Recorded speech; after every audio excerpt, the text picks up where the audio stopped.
Hey, this is Mike Pfeiffer, and welcome to this course on security, governance, and validation on AWS.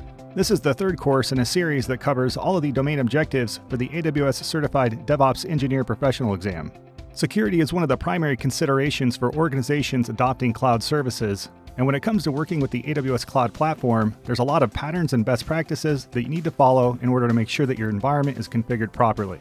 Obtaining the AWS DevOps Professional Certification is a great way to demonstrate your skills when it comes to implementing a secure solution that is built based on best practices.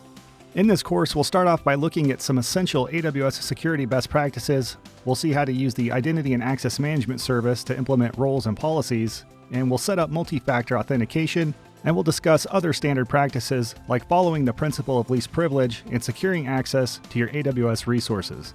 Next, we'll move on to implementing delegation and federation. So we'll see how to delegate access to resources in separate AWS accounts, and we'll set up identity federation so we can allow access to AWS resources to user accounts in our own corporate Active Directory environments. Then we'll get into protecting data at flight and at rest, and we'll set up EBS volume encryption, server-side encryption in Amazon S3, and database encryption with Amazon RDS, the relational database service.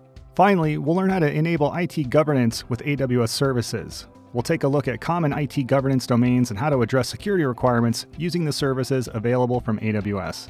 Now, before beginning this course, you should have familiarity with AWS operations or development, and if you're studying for the DevOps exam, you should have already watched the first two courses in this series that cover continuous delivery and automation and monitoring metrics and logging.